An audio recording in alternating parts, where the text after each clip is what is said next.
Ooh, I'm on a roll here, so let's explore even more autistic history and the Autism Wars. This is part 137 of a series.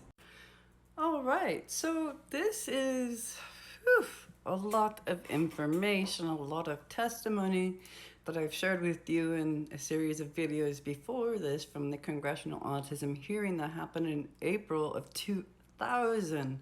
There were a lot of parents giving testimony. There were parents who also were doctors giving testimony. There is a lot. I alternated between autistic voices and the testimony given by these other people and sharing the vast difference between what was being stated at the congressional hearing and what autistics think actually we need to improve the quality of lives of all autistics and the real needs of the autistic community.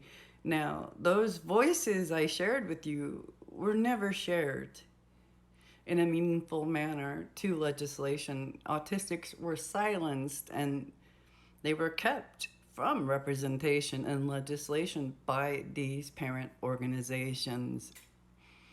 And these parent organizations, the people involved, had a tremendous amount of privilege and power compared to autistics who were advocating. It is so vastly different, the amount of power here. So what I'm sharing with this one parent going back and forth with autistic Laura Tysonsick, Laura doesn't have any power other than their words and their advocating. This other person has the power of a senator, has the power of a lot of others who have an agenda for autism based on what they want and their goals for autistics, and they silenced autistics and they benefited from it and are still benefiting from it. But what I'm going to share with you is what no one got to hear at that time in a big way. In this video and maybe the next few after, I'm going to share with you what Laura Tysonsick wrote after all of this in 2000 about the ARC rally, okay? So let me start with that. And this is available on the Wayback Machine on autistics.org in their Autism Information Library section. All right, states here, the whole ARC rally has me tongue-tied and given me a big case of writer's cramp. Months ago, this and the Oprah email is what made me post in the first place, and I put so much feeling and heart into it, it's hard to retell it all over again. But I guess this is par for the course of being a parent and a friend, having to try and retell the so-called do-gooders what the real deal is. I think of these type of parents who say they are rallying on behalf of autistics. Please pay close attention to choice of word semantics these people use, as it shows their mindset. Much as if they were politicians. Politicians set the rules and standards by which we must live our lives. However, politicians do this without any real sense of reality. The politicians who govern special education but whose own child is neurotypical, they don't understand our reality and they don't understand issues we face or will face in the future. Look at why parents want to go to this rally, to scream to the nation, fix my child. The reason for going is purely a selfish one, and yet they have the gall to call autistics who have spoken out against the rally as selfish and tantruming.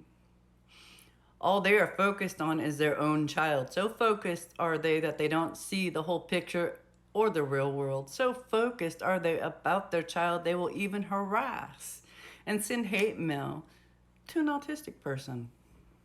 Most of the parents going don't even make their own selves aware of autism. They aren't aware of the issues. They aren't even advocates. All they want is a cure, and we're split on the word cure, folks. Know what I'd like to cure?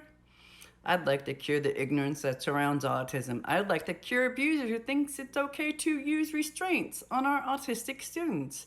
I'd like to cure the parents who allow the school to use restraints. I'd like to cure all the low functioning parents and make them accept their child for who and what they will be. I'd like to show them what the message behind organizations like ARC and Cure Autism Now or CAN say to autistics. You are a financial and emotional burden to us in society. Oh, if only you were normal.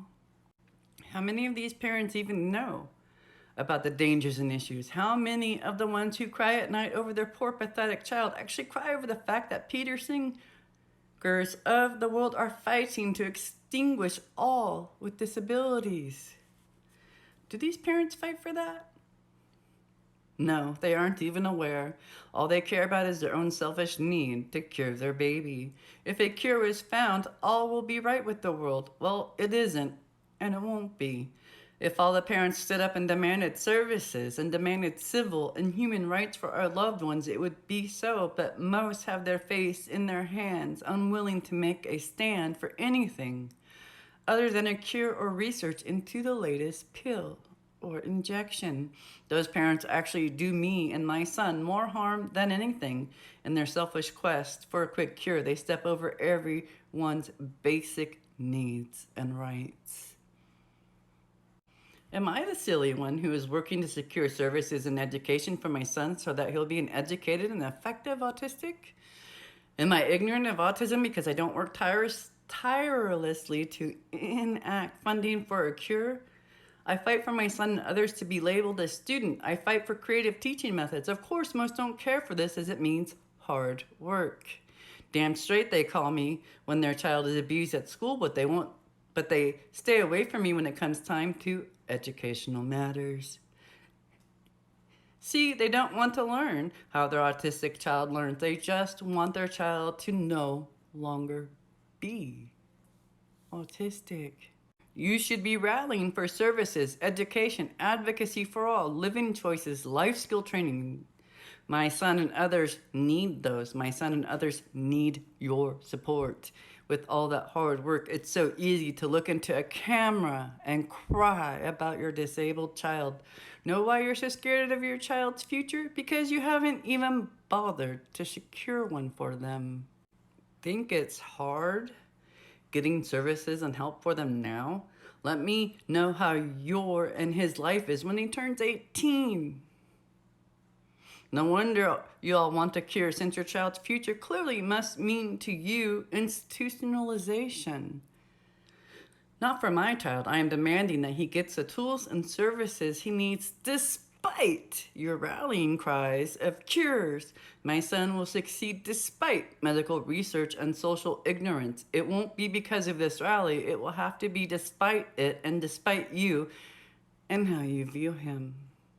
You see your child as a disabled gene? Fine, that is your child's loss and edge in attaining their best level. But how dare you say autism is a disease and demand money be taken away from the few services that he has in order to fulfill your need to have autism not be a part of your life.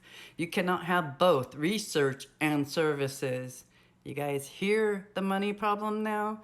They want money for research and a cure, and they get it. Oh boy, do they benefit. But let me finish this part. Research is fine, but look at what most are crying for: medical and genetic research. Personally, that scares the hell out of me. Why not research into what promotes the most beneficial impact on education and life?